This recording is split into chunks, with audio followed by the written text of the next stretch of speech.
여러분 안녕하십니까? 박상규입니다. 이 방송은 유튜브 KTV 뉴스에서도 실시간으로 보실 수 있습니다. 문재인 정부에서 건설이 중단됐던 신한울 3, 4호 원전이 신청 8년여 만에 허가를 받고 13일부터 기초 굴착공사에 들어갔습니다. 원전 생태계 복원의 상징으로 평가됩니다. 윤석열 대통령은 19일부터 22일까지 2박 4일간 체코를 공식 방문해서 양국 간 원전 동맹 구축에 나섭니다. 대통령실은 이를 계기로 한미가 글로벌 원전 동맹 파트너십도 구축할 수 있을 것이라고 밝혔습니다. 정부가 딥페이크와의 전쟁을 선포하고 텔레그램과의 공조를 강화하고 있습니다. 범죄 쇼핑몰, 세계의 시궁창이라고까지 알려진 텔레그램의 속사를 집중 분석해드리겠습니다. 먼저 박성원 서울신문 논설위원, 최진영 TV 대표와 함께하겠습니다. 어서 오십시오. 네, 반갑습니다. 안녕하세요. 윤석열 정부의 원전 복원 정책을 상징하는 이 신한울 3, 4호기가 13일부터 경북 울진 현장에서 기초 굴착공사에 들어갔습니다. 그 의미를 성태윤 대통령실 정책실장이 설명했는데요. 직접 들어보시죠. 신한울 3, 4호기 건설 허가는 지난 정부의 탈원전 정책을 폐기한 윤석열 정부의 에너지 정책 방향에 따라 신규 원자력 발전소의 건설을 본격적으로 착수함으로써 고사 직전까지 갔던 원전 생태계를 복원하고 원전 산업이 재도약할 수 있는 계기를 마련하였다는 의미가 있습니다. 이 신한울 3, 4호기는 8년여 전인 2016년에 허가를 신청했어요. 그런데 1년 뒤에 문재인 정부가 건설을 갑자기 중단시켰습니다. 그렇게 해서 첫 삽을 뜨는 데만 무려 8년이 넘게 걸린 셈이에요. 그렇습니다. 10년이면 강산이 변한다라고 하는데 거의 강산이 한번 변할 쯤 됐어야 드디어 첫 삽을 뜨게 됐다라는 점에서 또 감회가 새로운 것 같습니다. 박근혜 정부 때 한수원 한국수력원자력이 2016년 1월 달에 신한울 3, 4호기에 대해서 신청을 했습니다. 그러다가 이제 문재인 정부로 정권이 바뀌면서 에너지전환 로드맵 이것을 발표했는데 그러면서 2017년 10월 달에 허가를 위한 절차가 중단됐다고 합니다. 그리고 나서 지금 윤석열 정부에서 이른바 탈원전 전략에서 다시 탈피하면서 이번에 그 2022년 재추진하여오다가 이제 2024년 8년 만에 드디어 허가를 받고 첫 삽을 뜨게 됐다는 정말 우여곡절이 있는 것 같습니다. 네. 자, 이 정권이 3번 바뀌는 그런 그 과정에서 여러 가지 부침이 있었어요. 신한울 3, 4호기는 과연 어떤 원전인지 알고 가야겠죠? 자세한 설명 좀 부탁드립니다. 예, 이 신한울 3, 4호기는 울진군, 경북 울진군에 세워지는 원전인데요. 출력이 1,400메가와트의 가압 경수로형이라고 합니다. 우리가 특히 APR 1400이라는 한국의 개발한 이 원전인데요. 이 원자력 안전기술원의 안전성 평가에 따르면 부지의 우선 안전성, 여기에는 어떤 지진이나 어떤 함몰 이런 것 같은 그런 위험 요소가 없다. 네. 그다음에 또 하나는 어떤 해일, 또 이런 지진으로 인한 해일, 쓰나미 이런 게 왔을 때 해수면이 높아질 때에도 가장 높은 수면보다도 이곳의 부지가 낮다. 그래서 부지의 안전성도 확보가 돼 있다. 이게 중요한 이유는 바로 그 후쿠시마 때. 그렇습니다. 그때 이제 바닷물 수위가 쓰나미가 넘쳐가지고 난리가 난 거잖아요. 그렇습니다. 그래서 그러한 위험 요소가 없다라는 이런 판단을 했고요. 그래서 이제 관련 전문가 15분으로 구성된 원자력 안전전문위원회가 6개월간의 사전 평가를 다 검토를 거쳐서 바로 이제 어제 원자력 안전위원회가 사업 재개 결정을 내린 겁니다. 네. 이 신한울 3, 4호기는 사실 시작이요. 김대중 정부 때였습니다. 그때로부터니까 참 이게 파란만장했다 이런 생각을 하게 되는데 아까 잠깐 나왔던 그 풍파의 역사를 다시 한번 좀 되돌아볼 필요가 있죠. 예, 그 이제 김대중 정부 시절인 2002년 5월에 이 신한울, 당시에는 명칭이 신울진이라 그랬어요. 그래서 신울진 1기에서 4호기까지의 예정 구역, 지정이 고시가 됐는데. 저 때가 이제 한일 월드컵 직전이네요. 그렇습니다. 그렇게 고시가 되었고, 박근혜 정부 때 와서 2015년에도 이제 그 제7차 전력 수급 기본 계획에까지 반영이 되어서 관련 절차가 진행이 되다가 이제 문재인 정부가 출범하면서 2017년 7월에 이 탈원전 정책을 구체화하는 10월에 구체화하는 이 그 로드맵이 에너지 전환 로드맵이라는 게 발표됩니다. 그래서 이제 탈원전 정책이 본격화되면서 이 신한울 3, 4호기의 건설이 전면 백지화돼 버렸어요. 그러다가 이제 윤석열 대통령이 대선 때부터 이 원전 생태계를 복원할 것을 약속을 하고, 특히 이 신한울 원전 3, 4호기 부지를 직접 찾아가서 건설 재개를 약속했습니다. 그래서 실제로 윤석열 정부 출범 이후에 바로 직후에 2022년 7월에 사업 재개 선언이 됐고 심사가 시작되어서 바로 어제 그 허가의 결정이 나게 된 겁니다. 네. 3년 6개월 전으로 좀 시계를 돌려보겠습니다. 2021년 12월이었어요. 윤석열 후보는 건설이 5년째 중단이 되고 있던 신한울 3, 4호기의 부지, 그 현장을 방문했고 여기서 원전 공약을 발표했습니다. 직접 들어보시죠. 지속 가능한 탈탄소 에너지 정책과 원자력 정책을 다시 세우겠습니다. 신한울 3, 4호기 건설은 즉각 재개함으로써 세계 최고 수준인 우리 원전 산업의 생태계를 복원하고 2009년 이후 끊어진 원전 수출에 제가 직접 발벗고 나서겠습니다. 이 신한울 3, 4호기의 어떤 경제 효과, 이걸 좀 따져봐야 될 텐데, 이 건설 자체가 엄청난 경제적인 영향을 미치게 돼 있습니다. 국내 원전 업계의 5년치 일감이라고요? 예, 정확히 얘기하면 사실은 10년에 걸친다고 볼 수 있는데요. 우선 3, 4호기의 주 기기, 그다음에 주 설비 이런 걸 포함하는 본계약의 경우 무려 2조 9천억의 그 규모가 예상이 됩니다. 그래서 이것은 아마 10년 걸쳐서 이러한 규모의 수익 창출이 매출 창출이 예상이 되고, 또한 펌프, 배관, 뭐 케이블 이런 그 보조 기기를 계약하는 액수만도 10년간에 걸쳐서 2조 원에 걸쳐서 이러한 그 국내에 말하는 원전 생태계를 복원시킬 수 있는, 그래서 어제 그 대통령실도 설명을 하면서 원전 생태계 복원의 상징이자 또 원전 산업 재도약의 기반이 마련됐다, 이렇게 스스로 평가를 했습니다. 네. 자, 이게 5년치 일감이라는 거는 전체적으로는 10년에 걸쳐서 2조 원, 2조 9천억 이렇게 나오지만 토탈하면 5년을 먹여 살릴 수 있는 엄청난 그런 양이다, 이런 뜻이 됩니다. 윤 대통령은 취임 후에 아랍에미리트 UAE를 국빈 방문했죠. 이때 바라카 원전을 찾았습니다. 원전 세일즈 외교를 폈는데요. 당시 모습 돌아보겠습니다. 네. 자, 이제 현장에서 대통령이 직접 영접도 하고 했어요. محطتنا منحت عقود تجاوزت قيمتها 6.7 مليون 여태까지 27억까지 떠나고 있습니다. 이집트 엘다바 프로젝트 수주, 또 폴란드와의 원전 협력 LOI를 체결하는 등 우리 원전의 뛰어난 기술력을 기반으로 해서 더 큰 성과를 창출하기 위해 정부는 최선을 다하고 있습니다. 네, 바라카 원전은 외신들이 사막 위의 기적, Miracle on the Desert 이렇게 불렀습니다. 아랍권 최초의 원전, 또 한국이 해외에 첫 수출한 원전인데요.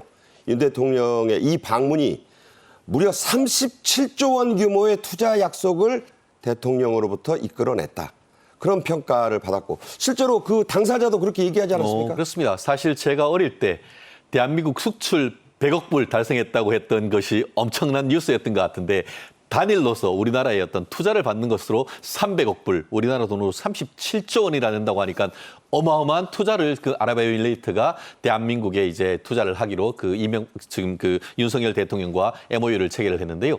그 근원이 되는 것이 지금으로부터 한 14년 전 이명박 전 대통령 때 2010년이었습니까? 바라카 원전 건설에 대한 어떤 그 MOU 계약이 체결되었고 그로부터 11년이 지난 2011년에 이 바라카 원전 1호기가 상업 그 운영에 시작이 됐다고 합니다.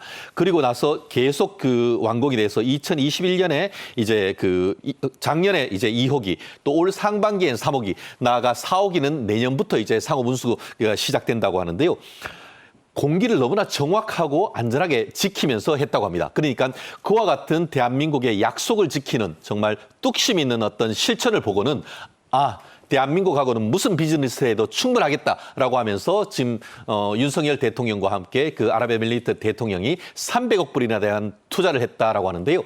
아랍에미리트라고 해서 돈이 무한정인 아니겠습니다만 그렇죠. 해외에 투자했던 많은 나라가 있습니다만 이 300억 불 같은 경우에는 영국의 100억 파운드, 한 15조에 된다고 하면 그거의 2배 이상 되는 것으로 아랍에미레이트가 해외에 투자하는 금액으로서는 넘버원, 1등이 될 만큼 대한민국에 대한 어떤 신뢰가 크다라고 하고 있고 최근에 이와 같은 그 한국과 아랍에미레이트 투자협정 플랫폼을 구축해가지고 이것을 차질 없이 이행해 나가도록 하는 것을 정부에서 지금 추진해 나가고 있다는 후문입니다. 네, 그렇군요. 이렇게 다시 추진되기 시작한 우리 원전 수출은 이제 불가리아, 체코, 루마니아 등 유럽으로 쭉쭉 뻗어나가고 있죠. 예, 그중에 우선 불가리아를 보게 되면 지난 2월에 불가리아 코질로두이라는 원전이 있습니다. 여기에 그 건설 공사를 현대건설이 수주를 했는데요. 이 규모가 18조 7천억 원 규모입니다. 했다면 그냥 십몇 조씩이에요. 그렇습니다. 네. 예, 그래서 이제 그 현대가 그 입찰과 사전 심사도 단독으로 통과했고 불가리아 의회의 승인까지 났습니다. 그래서 이 수주 경쟁에서는 사실 한국이 그 경쟁 대상이기도 했던 그 미국의 또 벤치마킹 대상으로 한국이 삼기도 했던 벡텔, 플루어사 이런 그 쟁쟁한 데를 다 제낀. 그러니까 저런 데는 한국으로서는 그야말로 넘사벽이었던 그렇습니다. 회사들이죠. 그래서 어떤 쾌거다 이렇게 평가를 받고 있습니다. 자, 우리가 이제 보통 스승의 물론 뭐 저런 회사가 우리 스승은 아니에요. 하지만 우리가 바라봤던 그런 모델인데 그런 스승을 이기는 게 제자가 은혜를 갚는다고 하는데 우리가 지금 웨스팅하우스도 제쳤고 정말 세계적 원전 강국으로 도약하고 있죠. 코즐로두이 원전, 이 불가리아 최초의 원전입니다. 2035년까지 11년 남았네요. 우리 먹거리가 보장된 화수분 같은 그런 곳이죠. 화수분이라는 것이 재물이 끊임없이 나오는 보물단지 이런 뜻 아니겠습니까? 한 번 시작했다라고 하면은 앞으로 수십 년 거의 100년 가까이 어떤 그 수익이 보장된 사업이다라고 해서 화수분이라는 얘기가 있는데 불가리아 그 수도 소피아에서 북쪽으로 한 200km 정도 있는 도시가 코즐로두이인데 루마니아 접경이에요. 예, 루마니아의 접경입니다. 거기에 지금 새로 짓는다고 하는데 루마니아 같은 경우에는 지금으로부터 약 한 55, 6년 전 1969년에 최초로 그 유럽에서 이 원전을 만들었다고 합니다. 근데 한 50년이 넘어가니까 그 사이에 1호기부터 4호기 같은 경우에는 노후화 문제로 해서 폐쇄가 됐고 그 외에 7, 8호기가 5, 6호기가 있고 지금 이번에는 7, 8호기가 되고 있는데 이 7, 8호기를 지금 우리나라에서 하고 있는 AP 첫 노형이 적용될 것이고 이것을 짓는 회사가 대한민국의 현대건설입니다. 네. 결국 현대건설이 그 루마니아에 이렇게 두줄로코이 7, 8호기를 추가적으로 한다고 하면은 이것을 통해 가지고 루마니아 전체 전력의 3분의 1 가량을 담당을 한다. 불가리아를 한다고 하니까 엄청난 어떤 규모가 아닌가 생각을 합니다. 네. 한 나라 전력의 3분의 1을 한 회사가 우리 현대건설이 맡게 된다. 이런 얘기입니다. 자, 이런 게 중요한 건요. UAE의 바라카라든가 불가리아의 코즐로두이를 다른 나라들이 봅니다. 납기, 이 가성비, 품질, 이게 한국이 최고구나. 이게 이제 효과를 내기 시작하는 겁니다. 자, 그래서 윤석열 대통령이 체코 사상 최대 규모의 원전 수출을 마무리 짓기 위해 추석 연휴 직후에 체코를 방문하지요. 특사단장인 성태윤 정책실장의 설명으로 들어보겠습니다. 체코 정부는 최대 4기에 달하는 신규 원전 건설 사업의 우선 협상 대상자로 대한민국의 한수원을 최종 선정했다고 발표했습니다. 이로써 한수원은 두코바니 원전 2기 건설의 우선 협상 대상자가 되었고 추후 체코 정부가 테물린 원전 2기 건설을 결정할 경우 한수원이 우선 협상 대상자가 될 것입니다. 2009년 UAE 바라카 원전 수주 이후 15년 만에 쾌거이며 상업용 원자로를 최초로 건설한 원전의 본산 유럽에 우리 원전을 수출하는 교두보가 마련되었습니다. 이 체코 원전 수출에 여러 특징이 있는데 그중에 가장 대표적인 특징 2+2라는 겁니다. 하나 사면 하나 더 주는 게 아니라 2개를 했더니 2개도 더 맡긴다는 겁니다. 자, 먼저 수주한 곳 두코바니의 2기죠? 예, 이 두코바니는 어디냐면 우리가 체코의 수도 프라하는 이제 많이 가보셨을 텐데요. 많이 여러분들. 들어봤고. 예, 그 프라하 남동방향에 있는 두코바니라는 지역에 원전 2기 이 건설은 이미 확정이 된 것입니다. 이 건설을 바로 우선 협상 대상자로 우리 한국의 한수원이 확정이 됐는데요. 이 매출 규모는 한 24조 원으로 추정되고 있습니다. 그래서 이것에 이어서 또 앞으로 5년 안에 전력 수요를 감안하여 추가 건설이 예상되는 곳이 어디냐면 프라하 바로 정남방향에 테물린이라는 곳이 있는데 아까 보셨죠? 예, 네. 테물린이라는 곳에도 역시 같은 2기 그래서 역시 여기도 24조 원 규모의 이러한 그 수주가 예상이 되는데 이 2곳에 다 우선 협상 대상자로 확정이 됐기 때문에 우리가 향후 아마도 한 15년간의 일감은 원자력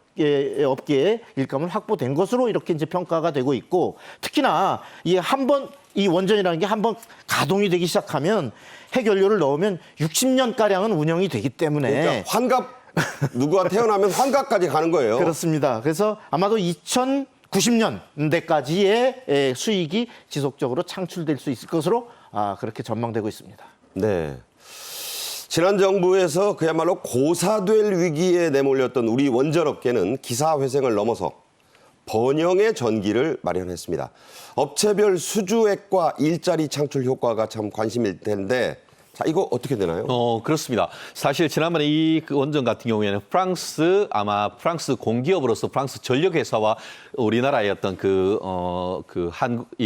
한전 컨소시엄이 싸워서 이긴 건 아니겠습니까? 그리고 그 컨소시엄 안에 같은 경우에는 가장 큰 회사가 두산 에너빌리티, 한전 기술, 그리고 한전 KPS 등등이 있는데 그래서 보는 것처럼 두산 에너빌리티가 추상컨대 한 8조 5,480억 정도의 어떤 수주가 예상되고 한전 기술 같은 경우에도 1조 8,060억 그리고 한전 KPX 같은 경우에도 거의 9천억 가까운 그 수주를 앞으로 올 것이라고 예측을 하고 있는 것 같은데요.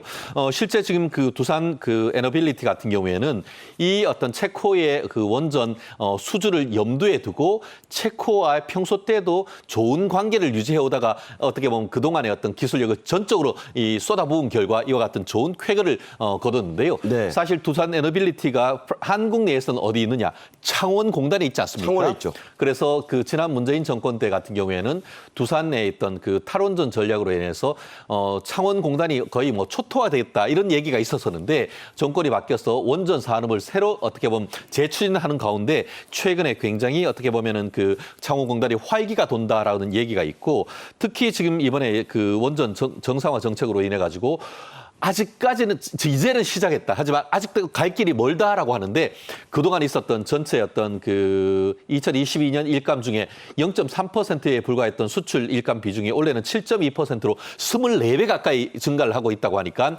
앞으로 특히 창원을 비롯한 이런 원전 생태계의 어떤 확대 발전이 기대되는 것 같습니다. 최 변호사님이 뭐 그쪽에 또 가깝게 또 고향도 있으시고 하니까 창원이 망할 뻔하다가 요새 아주 활기가 돈다고요? 그렇습니다. 실제로 말씀드렸듯이 지난 그 정권 동안 이게 가장 핵심 기업이라고 할 수 있는 이 두산 에너빌리티를 비롯한 이 원전 기업들이 해외로 유출도 굉장히 많이 됐단 말이에요. 실질적으로 2017년만 해도 거기에 있었던 그 관련되는 근로자, 노동자들이 3만 7천 명 수준이었다가 탈원전 정점을 찍은 2021년 같은 경우에는 거의 3만 5천 명대로 한 2, 3천 명 이상 확 줄었단 말이에요. 2, 3천 크죠. 엄청 큰 것 아니겠습니까? 근로자로. 만약에 2천, 3천인데 거기다가 그 가족들 4인 하면 가족으로 한다고 하면은 10,000명 넘어요. 예, 하나의 작은 도시 정도가 될 수 있기 때문에 창원 경제에 직격탄을 맞았다가 윤석열 정부에 들어서 탈원전을 제고하면서 이와 같은 어떤 나름대로의 지역 발전에도 상당 부분 기여하는 그런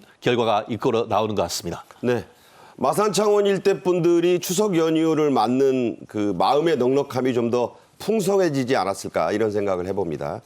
윤석열 대통령은 체코 총리의 특사로 방한한 토마 쉬포야르 체코 국가안보보좌관을 4일 접견했습니다. 이게 이제 조율을 위한 그런 접견이었거든요. 보겠습니다.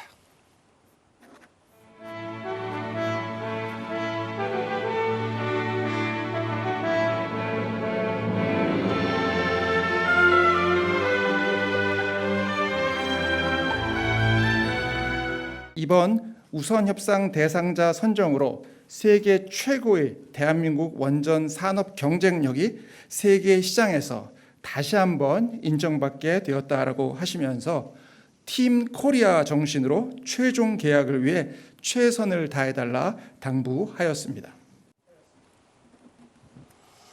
네, 대통령실은 추석 연휴 직후 19일부터 2박 4일간 22일까지 진행되는 윤 대통령의 이번 체코 방문이 한체코 원전 동맹으로 가는 단계로 발전할 것이다. 또 미국과도 글로벌 시장 동맹이 가능하다. 이렇게 얘기했는데 한미 동맹은 참 처음 듣는 얘기네요. 이 한미 동맹이라고 하는 건 그 김태우 실장이 이제 얘기하는 글로벌 원전 시장에서의 한미 동맹.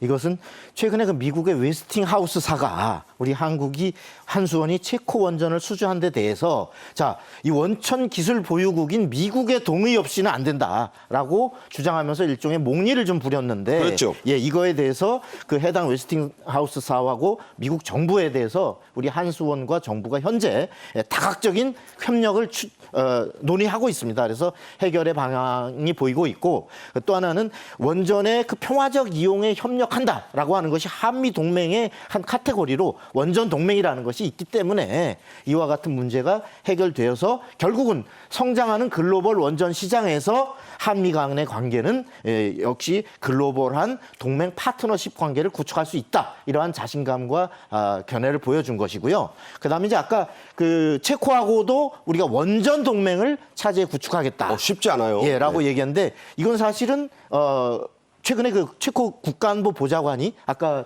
잠시 보셨습니다만 예, 포야르. 윤 대통령을 방문했을 때 뭐라고 그랬냐면 우리 체코 정부는 단순히 원전만이 아니고 여러 가지 그 산업, 투자, 방산, R&D 다방면에 걸쳐서 한국과 협력 관계를 발전시키고 싶다라고 얘기했거든요. 바로 원전을 고리로 양국 간에 전면적인 협력 관계를 구축한다라고 하는 차원에서 원전 동맹을 이번 방문 계기로 구축하겠다라는 목표를 제시한 겁니다. 네. 자, 윤 대통령은 적게는 24조 원, 많게는 50조 원을 바라보는 이 체코 원전 수주를 마무리 짓기 위해 말씀드린 대로 19일 추석 연휴 직후 그 바로 다음 날입니다. 2박 4일 일정으로 체코에 갑니다. 비행기 안에서 이틀 밤 잔다는 얘기예요. 매우 이례적인 일이 또 있습니다. 4대 그룹 총수 모두 동행하죠? 그렇습니다. 윤 대통령 취임 일성이 제1호 영업사원이 되겠다라고 했는데 그와 같은 말씀을 어떤 실천하는 하나의 어떤 해외 순방이 아닌가 싶은데요. 거기에 또 기업 제1호 영업사원이라고 할 수 있는 대한민국 4대 그룹의 총수들이 다 함께 동행하는 것인데 실제로 지금 이재용 삼성그룹 회장, 최태원 SK그룹 회장, 고광모 LG그룹 회장 그리고 정의성 현대자동차그룹 회장까지 어떻게 보면 대한민국을 대표하는 기업인들이 같이 동행을 하는데 이와 같이 4대 그룹과 대통령이 함께 가는 그 순방은 올해 들어서 처음이다라는 그런 평가를 하고 있습니다. 실제로 작년이었습니까? 부산 엑스포 어떻게 유치를 하기 위해서 그때도 있었긴 했습니다만 적어도 올해는 이렇게 4대 그룹 그 대표들과 함께 그 해외에 가는 것은 처음이다라고 하는데 큰 성과가 있기를 바라고 아까 말씀드린 것처럼 이 4대 그룹 회장 이외에도 지금 두산그룹이 그 체코에 지금 원전과 관련해서 지금 활발한 사업을 하고 있는데 지금 두산 아까 창원 얘기 한참 했잖아요. 그렇습니다. 거기에서 이 두산그룹의 박정원 회장 그리고 또 두산 에너빌리티의 박지원 부회장도 동생이에요? 예, 동생입니다. 친형제. 형동생 관계인데 이 그 현지에서 열심히 공부도 하고 이 비즈니스를 위한 그 접촉면을 넓혀가고 있기 때문에 대한민국이 동유럽에서 좋은 성과를 가져오기를 좀 기대해 봅니다. 네. 추석에 체코 열공을 한다는 얘기가 경제신문에 보도됐는데 지금 열심히 하고 있으리라 믿습니다. 박성원 논설위원과는 여기서 인사를 드리죠. 고맙습니다. 네. 감사합니다. 추석 연휴가 사실상 시작이 됐습니다. 쉬는 날만 5일이고 전후를 좀 길게 합치면 열흘까지 쉴 수 있는데요. 의료 공백 또 응급실 부족도 예상이 돼서 걱정이 많습니다. 정부는 1일 밀착 대응에 착수했습니다. 먼저 영상으로 보겠습니다.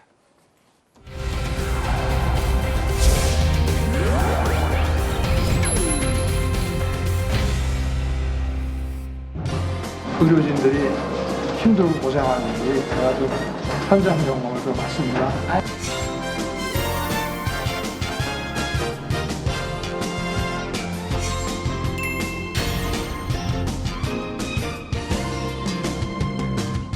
의료의 발전을 위한 해법을 논의해 나갈 수 있었으면 합니다.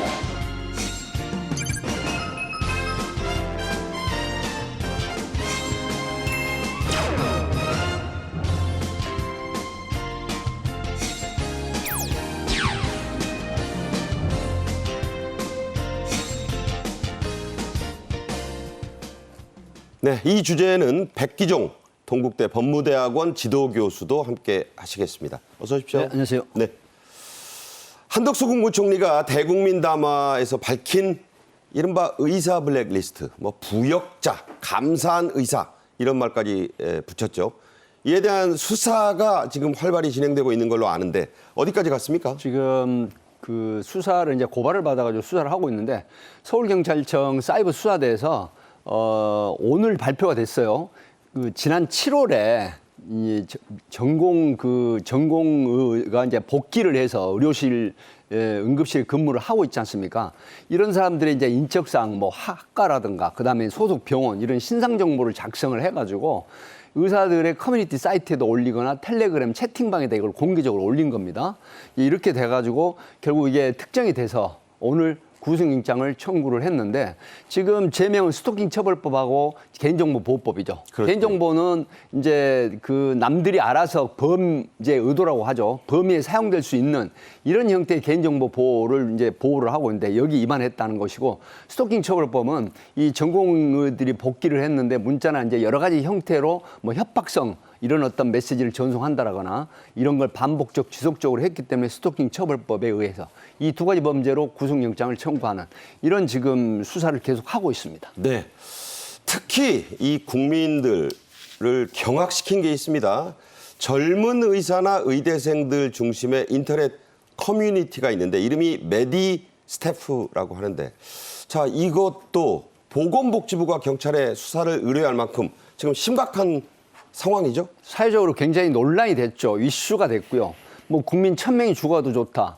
우리 의사가 들어 누울수록 가치가 상승한다.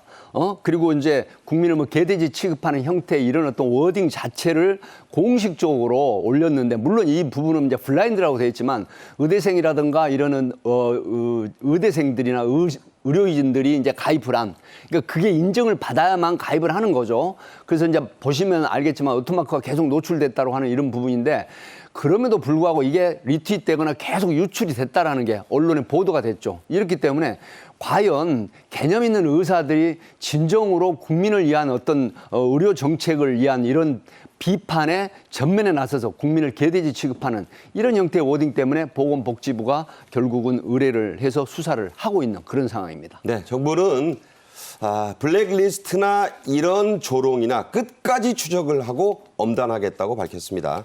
결과를 좀 지켜봐야겠죠. 한덕수 국무총리의 담화 이후에 당정 협의회가 열렸습니다. 구체적인 추석 연휴 대책들이 좀 나왔죠? 그렇습니다. 어떤 정책이 있으면 거기엔 당근과 채찍 뭐 이런 것 있지 않겠습니까? 이번에는 상당히 어떻게 보면 의료계를 위한 당근책이 상당히 나왔다라고 볼 수가 있는 것 같은데 실제로 지금 그 당정 같은 경우에는 의사, 간호사 400명 신규 채용하기 위한 예산 지원한 것에 대해서 지금 그 서로 합의를 했다라고 합니다. 특히 그리고 지금 그 전공의 복귀를 위한 처우 개선책도 지금 나왔다라고 하는 것 같은데요. 실제 근무 시간 단축하는 제도가 나온 것 같습니다. 지금은 하루 반.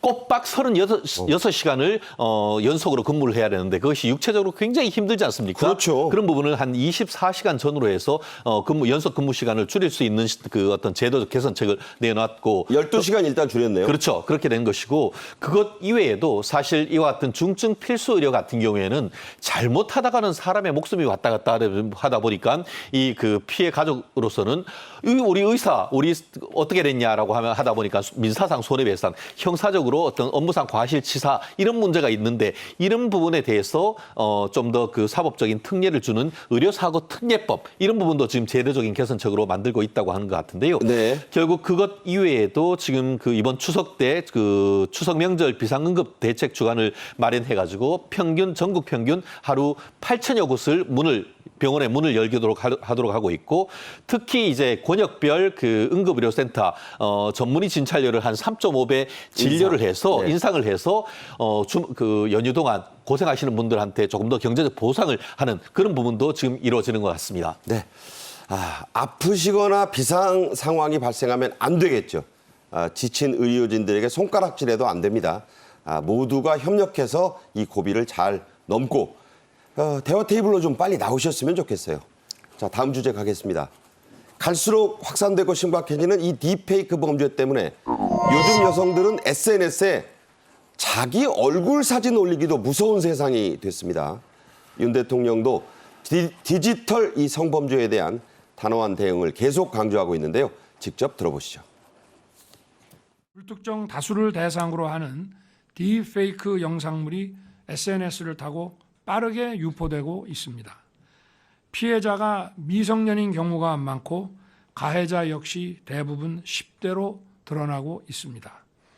단순 장난이라 둘러대기도 하지만 익명의 보호막에 기대 기술을 악용하는 명백한 범죄 행위입니다. 우리 누구나 이러한 디지털 성범죄의 피해자가 될 수 있습니다.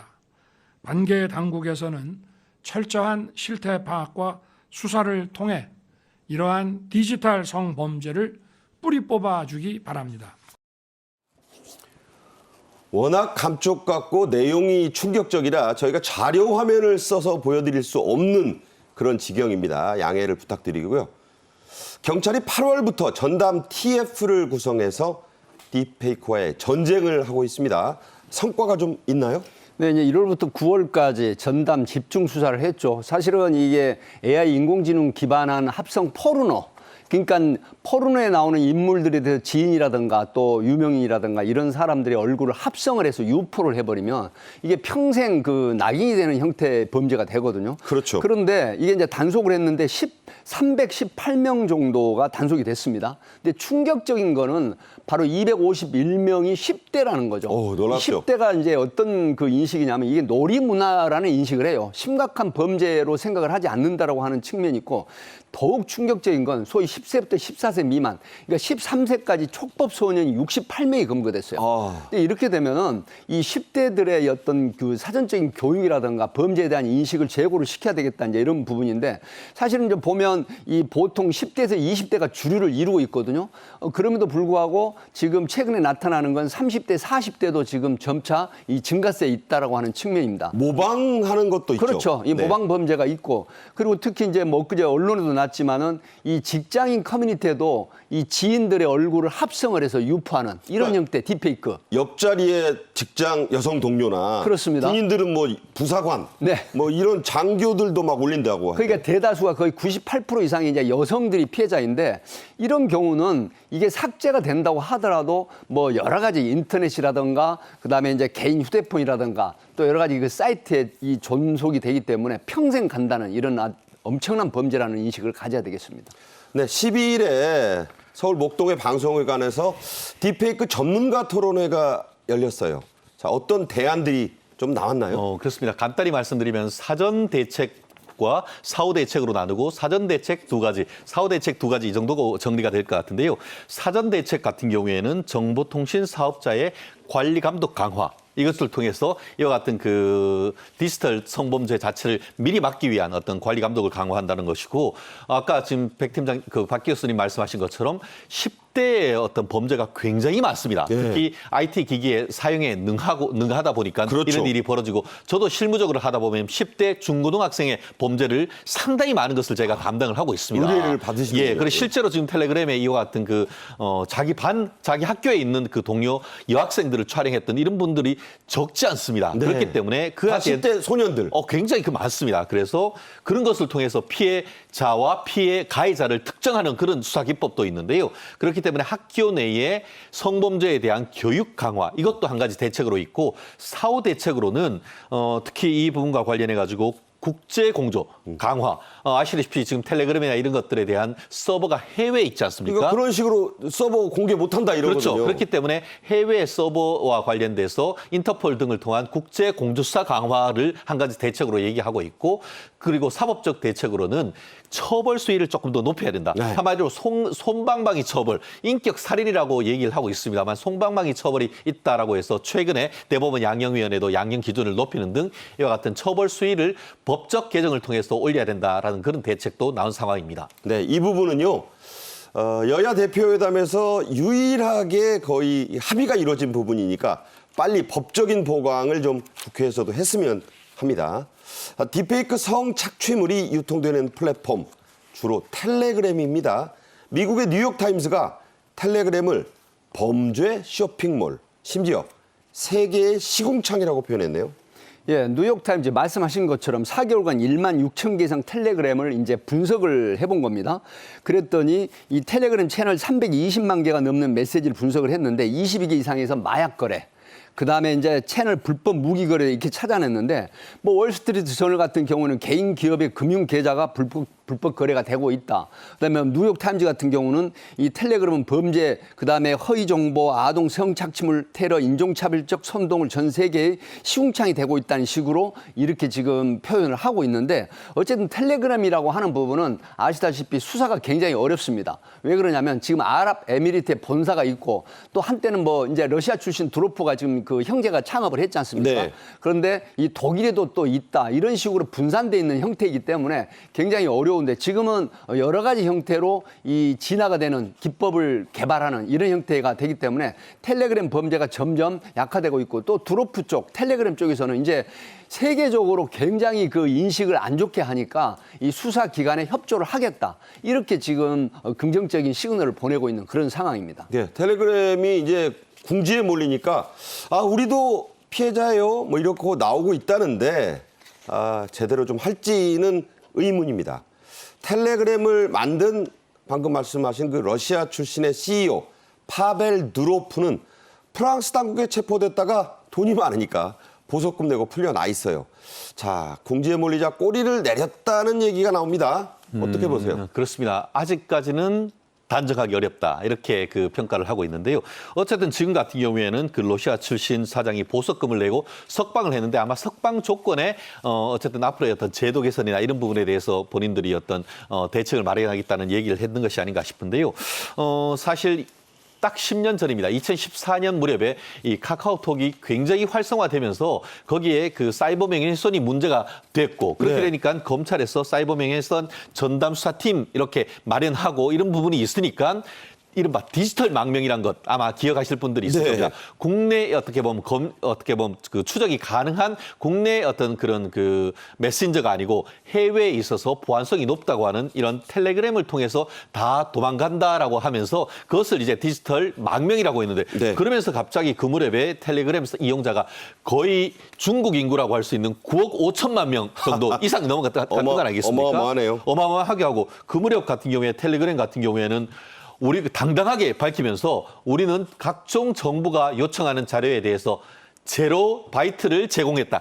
아무런 어떤 그 각종 정부에서 요청하는 거에 대해서 제로 제공하지 않으니까 그런 거 걱정하지 말고 우리 텔레그램 쓰시라 이런 식으로 마케팅 해왔지 않습니까? 마케팅이 약간 자랑질한 자랑이죠. 거예요. 그렇죠. 네. 그렇게 해줬었는데 지금 이제 와서는 지금 그 프랑스에서 대표가 구속당하고 하니까 이 부분에 대해서 어떤 제도 개선이 있을지 있는데 아직까지는 그 진행 상황을 좀 봐야 된다라는 신중론이 좀 더 높은 것 같습니다. 네. 표현이 어떨지 모르겠습니다만 파리가 이 손을 비비는 게 사과하는 게 아니라잖아요. 끝까지 봐야 됩니다. 우리 방송통신심의위원회가 텔레그램 측과 협력을 한다는데 이 텔레그램 측이 협력하겠다고 해서요. 그렇게 되는 겁니다. 기대가 됩니까? 아, 꼬리 좀 내린 것 같아요. 네. 적어도 대한민국에는. 지금 말씀하신 것처럼 방송통신심의위원회에서 텔레그램과 조만간 양자 실무회의를 가질 예정이다. 저는 이런 그 뉴스 여기서 처음 보는 것 같은데 네. 대한민국 정부가 상당히 어떤 협상력을 가지고 있다는 것을 보여주는 것인데 구체적으로 지금 텔레그램과 핫라인도 개설을 했다라고 합니다. 결국 접촉할 수 있는 면을 가졌던 것이고 그렇게 해서 딥페이크 75건에 대해서 요청을 했는데 그 요청에 따라서 텔레그램이 바로 75건 전부 삭제를 했다라고 하는데요. 결국 그렇게 삭제를 한 다음에 즉시 대한민국 그 정부인 방심위에 그 내용을 지금 회신했다고 하니까 앞으로 좀 더 어떤 그 서로의 소통을 강화해 나갈 필요성이 있지 않나 생각합니다. 텔레그램의 일관성을 좀 보겠습니다. 파리에 비유한 건 죄송합니다. 텔레그램 쓴다고 무조건 안 잡히는 건 아니죠. 최근 딥페이크 제작물을 나눠보는 이른바 교환방 운영자가 체포됐네요. 네, 서울경찰청 사이버 수사대에서 이제 수사를 했는데 지난 12일 날 이 성폭력 처벌에 관한 특례법, 그다음에 아동 청소년 성보호법에 관한 법률 위반으로 이 30대 남성을 이제 체포를 해서 수사를 하고 있는 상황이었죠. 그런데 24명의 지인들, 그러니까 앞에도 앵커께서 말씀하셨지만 내 직장 동료의 여성의 얼굴이라든가 지인들의 얼굴을 이 딥페이크 형식으로 만들어서 합성 포르노를 유포를 한 겁니다. 이제 이렇게 돼가지고 7월 27일까지 작년 12월부터 텔레그램 인공지능 합성분을 이제 여러 가지로 유포를 했는데 성착취물이 128개. 를 제작해서 8월 초까지 교환방으로 이제 개설해서 운영을 했다라는 거죠. 그리고 이제 허위 영상물 3개나 아동 성착취물 151개. 아동 성착취물 같은 경우는 18세, 19세 미만의 10대 아이들을 상대로 한 합성 이 포르노를 만들어서 유포한 이런 상황인데 잡혀가지고 성적 욕망 충족을 해 범행했다. 이렇게 지금 본인이 진술했는데 영장이 발부돼서 구속이 된 상태입니다. 네. 자, 텔레그램 측이 협조하면 운영자뿐 아니라 참여자도 체포된다는 얘기가 있습니다. 그런가요? 사실은 이제 참여자가 뭐 텔레그램에서 옛날에 보면 우리가 조주빈 엠번방 사건 아시지 않습니까? 네. 사실 그 당시는 이 참여자가 처벌을 받지 않은 사례가 굉장히 많았습니다. 하지만 지금 진화된 기법, 소위 말하면 텔레그램에 관련한 여러 가지 형태의 진화된 기법이 있고 그다음에 디지털 이 포렌식 기법이 또 올라가면서 요즘은 잠입수사, 아청법에 의하면은 소위 말하면 이장 수사를 하는 부분이 상당히 좀 발전이 돼 있고 법으로도 보장이 돼 있습니다. 네. 이런 형태로 진입을 하게 되면은 결국은 상당수 범죄에 있어서 안전 범죄를 하지 못하고 체포되는 경향이 높다. 이렇게 볼 수 있겠습니다. 네. 참여하는 분들도 조심하세요. 그 뭐 내려받아 봤다고 죄가 안 되는 게 아닙니다, 지금. 딥페이크 성범죄는 앞서도 계속 말씀드리지만 피해자 대다수가 10대고 가해자에도 10대가 압도적으로 많습니다.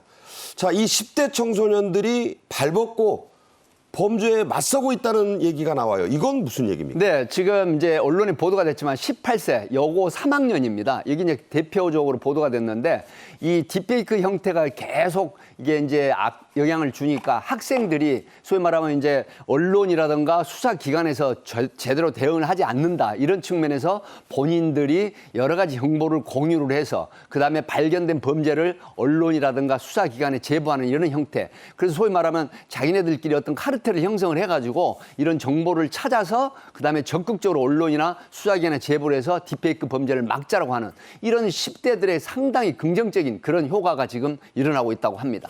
자, 이렇게 10대들 중에서도 이게 쉽게 말하면 자정 얘기인데 그렇죠. 자정이 수사보다 나을까요?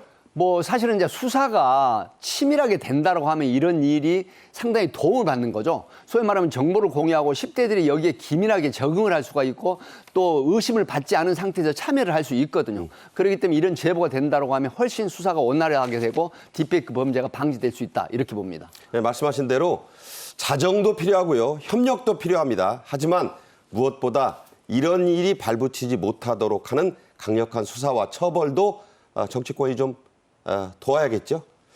자, 여름 추석이란 말이 나올 정도로 무더운 한가위 명절이 사실상 시작이 됐습니다. 응급실은 위태롭고 날선 막말은 아프지 않은 국민들의 마음까지도 후벼파고 있죠. 그래도 넉넉하고 행복한 시간 보내셨으면 좋겠습니다. 저는 9월 19일 오후 1시에 다시 뵙겠고요. 두 분 말씀 오늘 감사히 잘 들었습니다.